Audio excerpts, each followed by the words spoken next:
কখন এমনটা হচ্ছে যার সাহায্যে তোমার কাছের মানুষের কাছে তোমার ভালোবাসা বহিঃপ্রকাশ করলে পরে তার সামনে দাঁড়াতে বুঝতে পারলে সে তোমার ভালোবাসা না, যাকে কখনো চিন্তাও করনি সে তোমার সত্যিকারের ভালোবাসা। একটি অসাধারণ রোমান্টিক গল্প, মন ছুঁয়ে দেওয়ার মতো। মুভিটি শুরু হওয়ার আগে যারা চ্যানেলটি সাবস্ক্রাইব করেনি সাবস্ক্রাইব করে দাও। মুভির শুরুতে গল্পের নায়িকা সেরিকে দেখানো হয়। সে চুল ছিল কোকড়া, সেখানে তার যমজ বোনের চুল ছিল সোজা এবং শাইনি। কোকড়া চুলের জন্য সেরি কাউকে পটাতে পারত না, বরং ছেলেগুলো তার বোনের দ্বারা পটে যেত। সেরি তার চুল সোজা করার জন্য অনেক উপায় ট্রাই করে, কিন্তু এই চুল সোজা হয় না। সেরি মূলত এই চুলগুলা তার বাবার কাছ থেকে পেয়েছে। সেরি 19 বছর বয়সী একটা হাই স্কুলের স্টুডেন্ট ছিল, আর এই হলো স্কুলের সব থেকে সুদর্শন ছেলে কিম হিয়ন। তাদের স্কুলে অর্ধেক মেয়েরা কিম হিয়নের জন্য পাগল ছিল। সে হিসেবে সেরিও পছন্দ করত।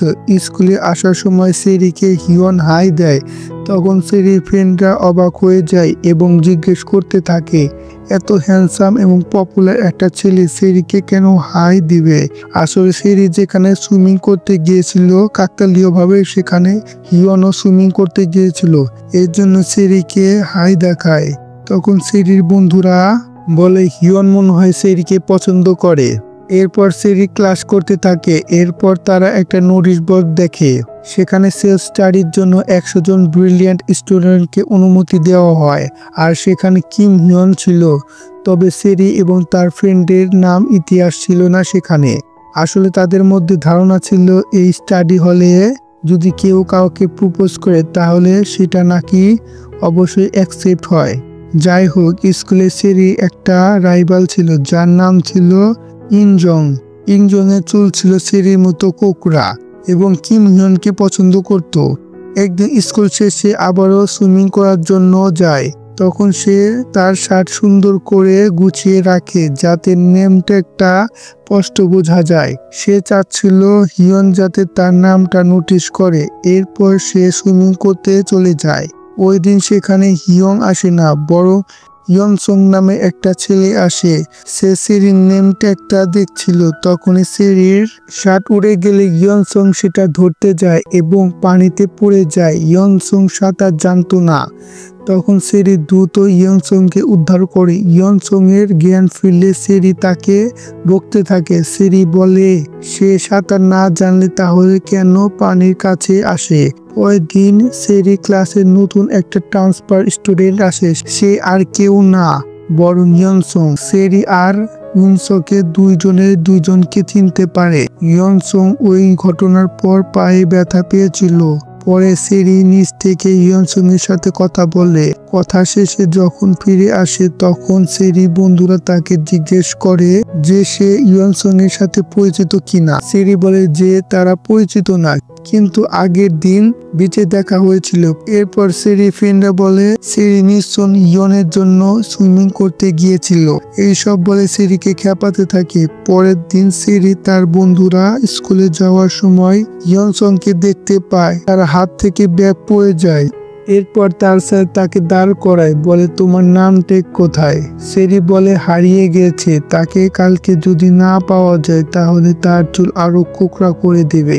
লাঞ্চ টাইমের সময় সেরি ও তার বান্ধবী ইয়নসংকে দেখে বলে এই অবস্থায় খাবার নিবে কিভাবে। তারা ইয়নসং এর সাথে খাবার খেতে বসে। তাকে বাঁচানোর জন্য তার কাছে ট্রিট চায়। ইয়নসং তাদের ট্রিট দেয়, আসলের মতো একটা নেম ট্যাগ বানিয়ে দেয়। তার এক বান্ধবী বলে কোরিয়াতে কারো কাছে তোমার নাম ট্যাগ থাকলে সে তোমাকে পছন্দ করে। সেরি যখন মাঠের মধ্যে দাঁড়িয়ে ছিল তখন তার মাথায় বল লাগে, আর বলটি আর কেউ না, কিম হিয়ন লাগিয়েছিল। তার বান্ধবীরা বলে ইয়ন ইচ্ছা করে মেরেছিল যাতে তোর সাথে কথা বলতে পারে, কিন্তু ইয়নসং বলে আমার মনে হয় না, তার ভুলবশত লেগেছে। তার ফ্রেন্ড তাকে চুপ করতে বলে। তার ফ্রেন্ড তাকে বলে কষ্ট পাস না ওর কথায়। তারা সেখান থেকে চলে যায়। সেই জানতে পারে ইয়নের স্ট্রেট চুলের মেয়েদের পছন্দ। বান্ধবী তাকে এসে বলে তার রাইভাল চুল স্ট্রেট করে ফেলেছে। প্রথমে তো সে বিশ্বাস করে না, সে দেখে অবাক হয়ে যায়। সে তাকে বলে স্ট্রেট চুল কিভাবে করেছো। সে বলে স্ট্রেট পম্প করিয়েছি চুলে। তারপর বলে কোথা থেকে, সে তাকে বলে দেয়। তার কথা মতো চলে যায় স্টেট পাম্প করানোর দোকানের সামনে, কিন্তু স্টেট পাম্প করানোর জন্য অনেক টাকা লাগে। সেটা ছিল সেরির জন্য খুব এক্সপেন্সিভ। সেরি টাকা জমাতে থাকে। সেরি ইয়নসংকে দেখতে পায়। আসলে যে চুল স্ট্রেট করে সেটা ছিল ইয়নসকের মা। কয়েকদিন হেয়ার স্টেট পাম্প সেলুনের সামনে দেখা হয়। সেরি বলে চুল কাটাতে এসেছো? ইয়নসক বলে এটা আমার মার সেলুন। এরপর থেকে সেরি ইয়নসংকে বাড়ি থেকে স্কুলে নিয়ে আসে, তার সকল কিছু খেয়াল রাখে। এরপর ইয়নসং এর মা সেলুনের লিফলেট দিতে থাকে, তখন তার সামনে দিয়ে ইয়ন যেতে থাকে। সে ইয়নসংয়ের পিছনে লুকিয়ে পড়ে। এরপর বৃষ্টি আসে, তারা বৃষ্টিতে ভিজে যায়। তারা সবাই একটা রুমে আসে। এটা ছিল সেরির বাবার লাইব্রেরি হল। সেরি ইয়নসংকে একটা জামা দেয়। ইয়নসং বলে এটা তোমার। সেরি বলে না, এটা আমার বাবার, এখানে সবকিছু তার। পরের দিন স্কুলে যায় ইয়নসং। তাকে সবাই কনেস বানাতে বলে। সে বলে কেন? সবাই বলে সেরি ইয়নসংকে প্রপোজ করবে, তার জন্য। ইয়নসং অনেকগুলো তৈরি করে, সেগুলো কাচের বোতলের ভিতরে রাখে। ইয়নসংকে তার টিচার জিজ্ঞাসা করে হোমওয়ার্ক কোথায়। তাকে তার বাকি হোমওয়ার্ক গুলো কিছুদিনের মধ্যে জমা দিতে বলে। সেরি একজনের কাছে গিয়ে বলে একদিনের জন্য সিট বদলাতে, কিন্তু সে কিছুতে রাজি হয় না। তাকে ভালো মন্দ বলে দেয় এবং এটা বলে ইয়ন তোমাকে কেন পছন্দ করবে। সেরি সিট বদলাতে চাচ্ছিল, জানে সে ইয়নসংকে প্রপোজ করতে পারে। এটা দেখে ইয়নসং কষ্ট পায়। এরপর ইয়নসং তার টি শার্ট ফেরত দেয়, কান্না করে দেয়। এরপর সে কান্না করতে করতে চলে যায়। এরপর তাদের ক্লাসে এক্সাম হয়। ইয়নসং আসে এক্সাম দিতে, কিন্তু ইয়নসং এর আসার কথা ছিল না। এক্সাম শেষে সেরি বাড়িতে যায়, দেখে লাইব্রেরির তালা খোলা। ভিতরে গিয়ে দেখে ইয়নসং কমিক্স পড়ছিল। সেরি বলে একবার চুল স্ট্রেট হলে ইয়নসংকে কিভাবে প্রপোজ করে খালি দেখো। ইয়নসং বলে তার জন্য চুল স্ট্রেট করা দরকার। সেরি বলে অবশ্যই, এই চুল কার পছন্দ হবে। সেরি দেখে ইয়নসং অনেকগুলো ক্যান্ডেল বানিয়ে ফেলেছে। একটু পর সেরি খেয়াল করে ইয়নসং এর পা গুলো ঠিক হয়ে গেছে। তার মার সাথে দেখা হয়। তার চুল স্ট্রেট করার জন্য তার মা 1 টাকাও নেবে না, সম্পূর্ণ ফ্রিতে করে দেবে। স্কুলে 100 জন মেধাবীদের প্রি লিস্ট দেওয়া হয়, সেখানে ইয়নসং এর নাম আসে।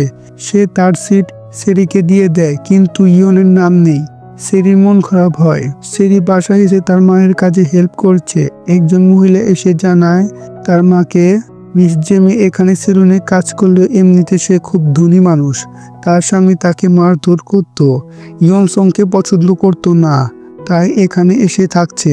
তারা খুব সম্ভবত আমেরিকায় চলে যাবে তার বড় বোনের কাছে। এই সব কিছু শুনছিল সেরি। রাতে সেরি লাইব্রেরিতে যায়, সেখানে ইয়নসংকে দেখতে পায়। সেখানে তার বাবাও ছিল। ইয়নসং দেখে সেরি এবং তার বাবা খুব ভালো সম্পর্ক, কিন্তু তার আর তার বাবা ছিল পুরো উল্টো। পরের দিন স্কুলে তারা সিদ্ধান্ত নেয় ইয়নকে ট্রিপে প্রপোজ করবে। তার রাইভাল একটা জিনিস দেখায় সেরিকে। সেরি সেটা দেখে অবাক হয়ে যায়। সে বলে এটা অনেক দামি, তাকে ধরতে দেয় না। স্কুলে একটা প্রতিযোগিতা হয়। প্রতিযোগিতার মধ্যে ইয়নের বল এসে সেরির লাগে। রাতে ফোন দিয়ে ইয়ন সেরির খোঁজ নেয়, তার ব্যথা এখন কেমন। পরের দিন স্কুলে ইয়নসং তাদের একটা ছবি তোলে। পরের দিন সে চুল স্ট্রেট করতে যায়। একটু পরে ইয়নসং আসে। তার মা বলে ইয়নসং তোমার চুল ওয়াশ করে দেবে। চুল স্ট্রেট করা সম্পূর্ণ হয়। স্কুল ট্রিপে টিচার সেরির কথা জিজ্ঞাসা করে তার সাথে কারো কথা হয়েছে, কারণ সেরি এখনো বাসে এসে পৌঁছায়নি। সেরিকে দেখে সবাই অবাক হয়ে যায়। সেরির সাথে তার বাবাও যায়। সেরির বাবা তাদের ভিডিও এবং ছবি তুলতে থাকে, ট্রিপে অনেক মজা করতে থাকে। সেরি এবং তার বন্ধুরা মিলে একটা প্লেস ঠিক করে, সেখানে ইয়নকে প্রপোজ করবে।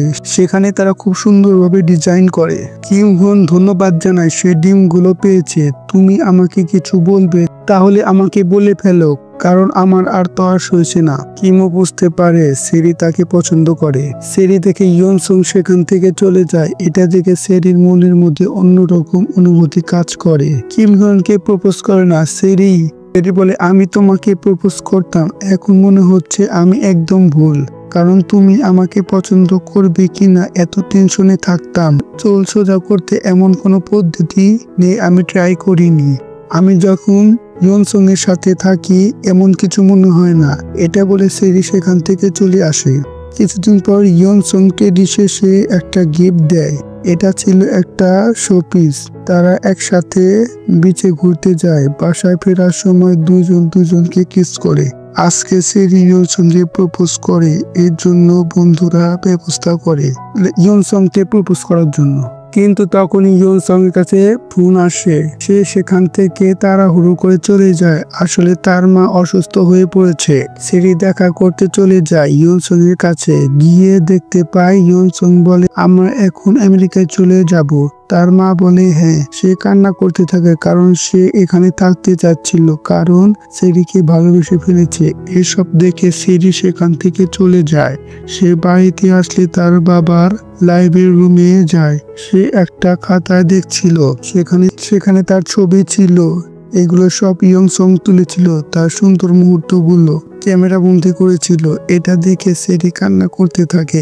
সেরি এবং ইয়নসং ভোলার চেষ্টা করতে থাকে দুজনকে। তারা নিজের লাইফে ব্যস্ত হতে থাকে, কিন্তু তারা কাউকে ভুলতে পারে না। সেরি একদিন সমুদ্রের পাশ দিয়ে হাঁটছিল, তাকে ইয়নসং ফোন করে। সেরি বলে এখন কোথায় আছো?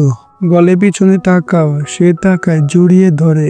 একদিন ফোনে তাদের ফোন আলাপ হয়েছিল। সে তাকে বলছিল আমি তোমাকে ভালোবাসি না, শুধু টাইম পাস করা ছিল। কিন্তু ইয়নসং বুঝেছিল সে তাকে ভালোবাসে। মুভিটি এখানে শেষ হয়।